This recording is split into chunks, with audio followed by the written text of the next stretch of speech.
Okay, and an official good morning, everyone. Choir, if you have not gotten your food, you may do so now.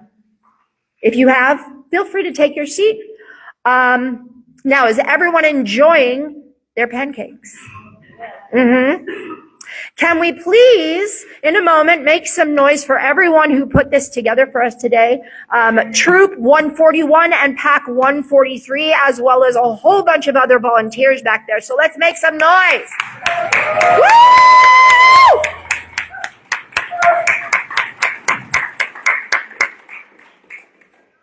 It takes a lot of work to pull this off every year, and I honestly have nothing to do with any of it. I really, truly don't. The music and talking, that's my department. We all know that by now, right? The rest is Amalia's incredible coordination and vision. None of this would be possible without her as the driving force behind it all. So also, let's make some noise for Amalia.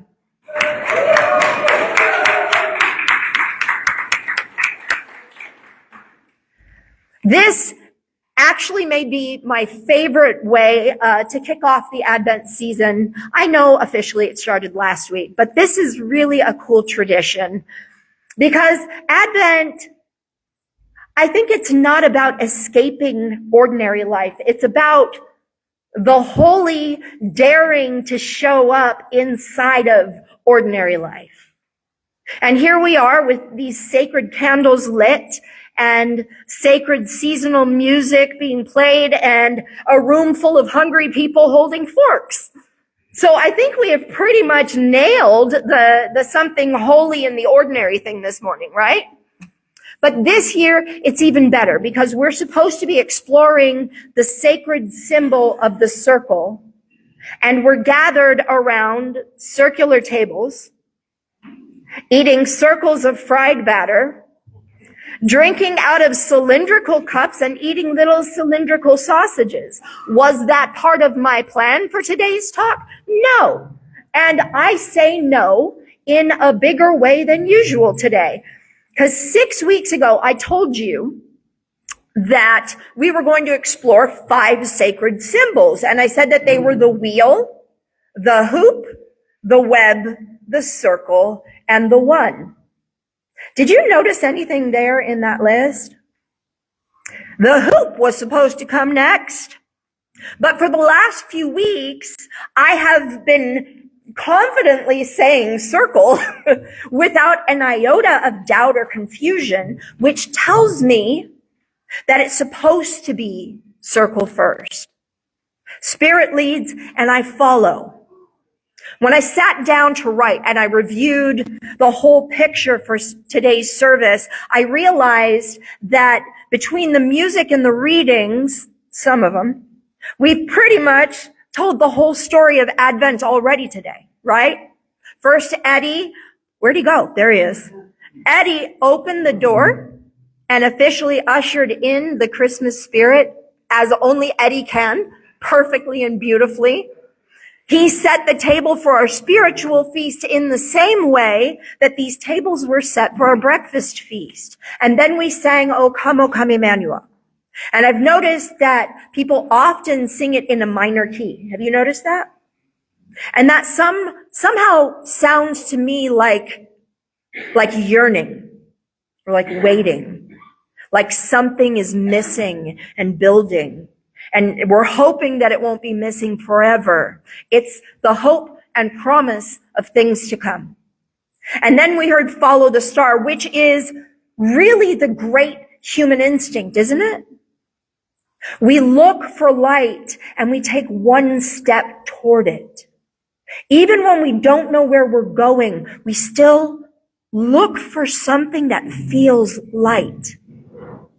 And the first Noel is that moment when the waiting breaks open and something finally arrives into visibility. The light doesn't stay theoretical anymore. It's announced. Longing, guidance, arrival. By the end of the service, we will sing about the circle of our song, and that's not an accident because Advent always moves from longing into belonging. Our reading from Isaiah was not, in fact, chosen because it spoke about eating honey and butter. It was not in honor of our pancake breakfast. I chose it because of the way it speaks to a people who feel lost in the dark. And it says, you will know that God has not forgotten you. A child will be born. Life will begin again in the most vulnerable way imaginable. It's not the promise of vengeful liberation. It's not thunder or storms. It's a baby, an advent, an arrival. And Ernest Holmes, in our next inspirational reading, he takes that same promise and he turns it inward, saying the Christ is not only born in history, but is waiting quietly inside us, unnoticed, unannounced, and patient. And then Sufi mystic and poet Rumi pointed us to something even earlier than promise. A field beyond right and wrong, beyond language, beyond even ideas of me and you. And sometimes poets get so close to that field beyond language that their words stop making everyday sense at all, right? 'Twas brillig, and the slithy tobes did gyre and gimble in the wabe. All mimsy were the borogoves, and the momraths outgrabe. It sounds like nonsense, and yet somehow, even in the silliness of it, to me it feels like everything is somehow in exactly the right place. But what does that have to do with a sacred circle? And how are slithy toves and momraths sacred? We will get to that question, but that second question. But as to the first question, here is how the circle fits in, okay? Everything begins in wholeness, in perfection. And then something appears to step out from it. Jesus begins as a light in the mystery of God, enters into human life, walks the long road of love and loss and misunderstandings, and somehow through it all never loses memory of the one from which he came. And if you ask me, and I'm going to pretend that you did, I think that's the human story too. This week, in a moment of very ordinary spiritual conversation during our Wednesday night service, something really strange happened to me. That little nonsense poem, about the Jabberwocky, I realized all at once that it actually makes sense. Because in that place before birth and after death, where there is nothing individual, but where everything resides, everything belongs, and words have no meaning, language doesn't work. And yet it's perfect. And that might sound very lofty and mystical, but it actually shows up in ordinary life all the time. Now, I want to tie everything together here. I know that what I've said so far might seem kind of fragmented, but it does all fit together. I'm pretty sure it does anyway. So, so have you ever lost your keys? Yeah? Okay, I don't mean that you set them down for a second and then forgot where. I mean lost them. Well, for some of us, it's true. So when that happens, he said, what's the difference? Yeah, when it happens, you start out mildly annoyed, right? At first, you're just a little cranky. And then as time keeps going and you're running out of places to look, you start to get frantic, right? You start retracing your steps, and then you start accusing innocent furniture. And you say things out loud to an empty room like they were just here, right? And your whole body starts to feel tight. Because suddenly, in that moment, it feels like something essential is missing. But then, just when you're about to lose your very last marble, and we know, for me, I have very few left, out of nowhere, you find those keys. Maybe they were in your pocket the whole time. Anybody do that? Yeah? And then in that one single second, the world becomes okay again. Nothing actually changed. You didn't become safer. You didn't become somehow better. You didn't suddenly earn a better standing in the great scheme of things by discovering your keys. You just remembered what was already true, that you are taken care of. That life, although joyfully unpredictable and filled with the ups and downs, as extreme as some of those ups and downs might feel, it is a pathway we each walk. And regardless of which trail we follow and which one we leave our keys on, we are not wandering alone.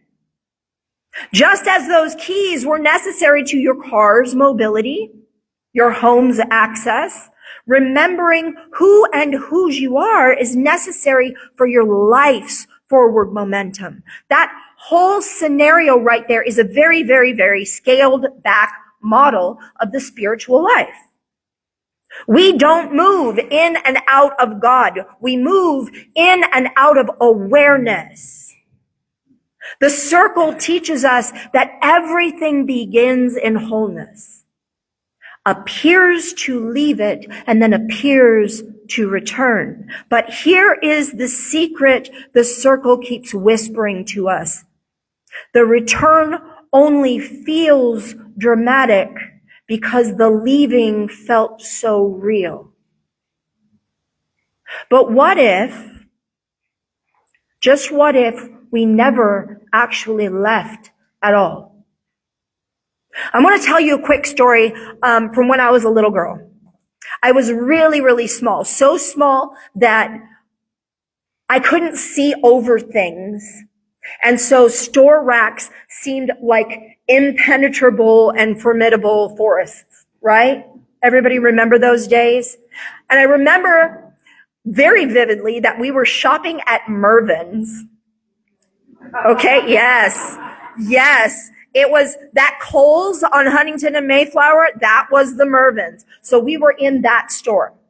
And you know those circular clothing racks that they have? Okay, I used to like, how many of you did this too? You kind of duck in and you stand in the inside? Okay, that was my thing. And I love to kind of go in and hang out in the clothes in the middle. And on this particular day, when I came out, I couldn't find my mom. Usually I'd come out and there she'd be smiling at me. And she'd always pretend to be so surprised. Oh, there you are. But that day I'd lost her.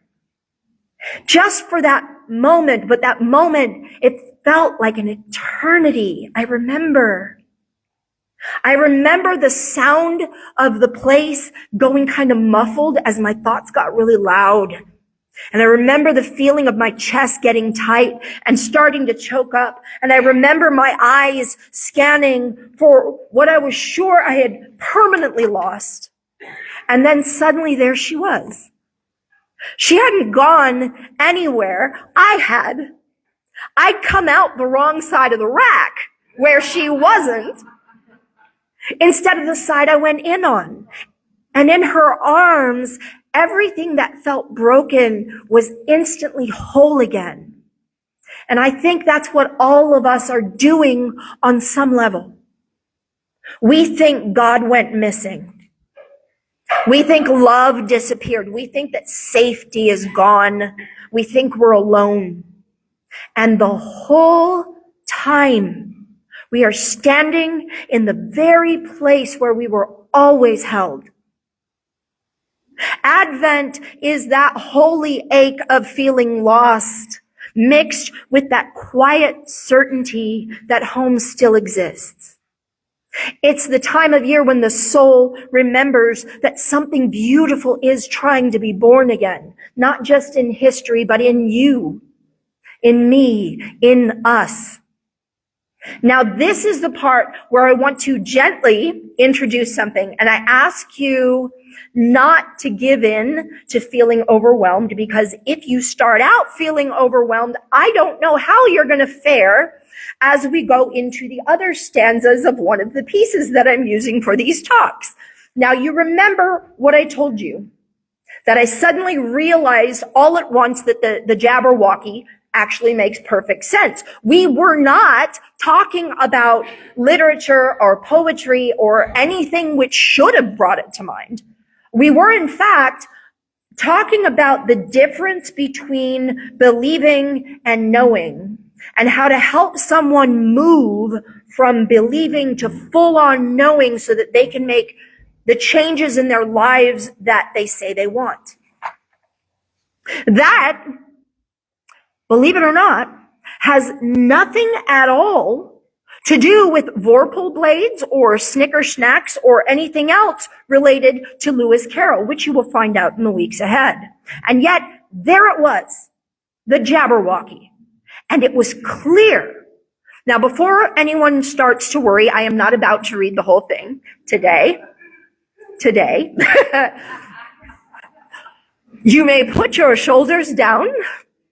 But see, what I noticed was this. The poem begins in nonsense.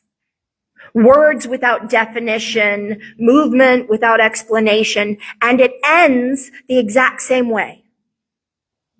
That stanza about borogroves and slithy toves and mome raths both opens and closes the poem, which feels remarkably similar to what Rumi was pointing to, a place where language no longer works, but where everything is still perfectly right. Where, okay, what if the beginning of our spiritual life and the end of our spiritual life look the same? Not because nothing happened, but because everything happened.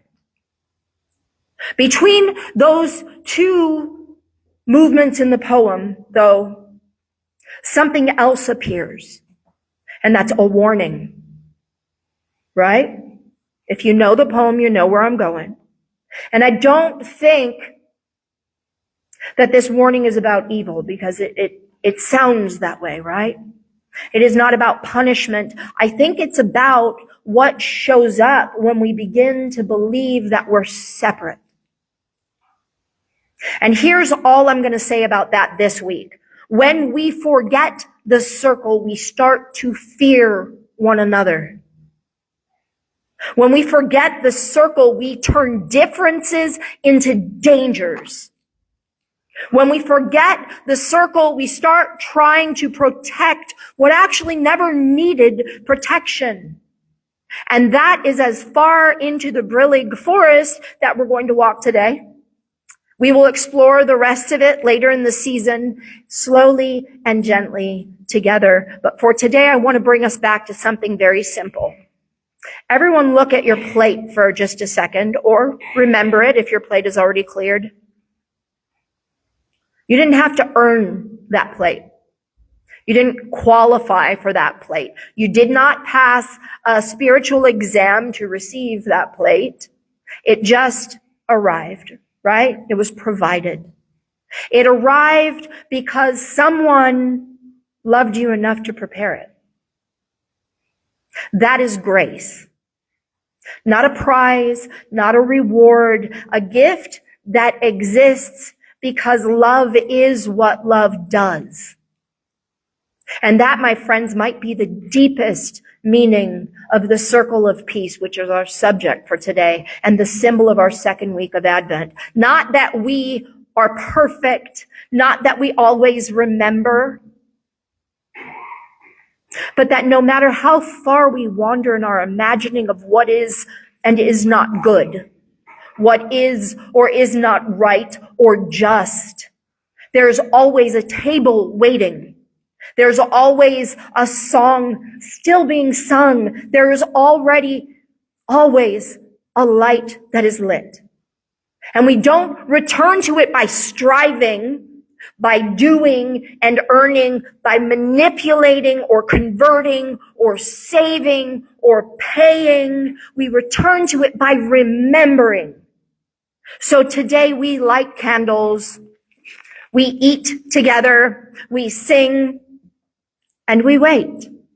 Not because God is far away, but because something holy is already stirring near. And love always takes its time when it wants to be born well. Let us pray.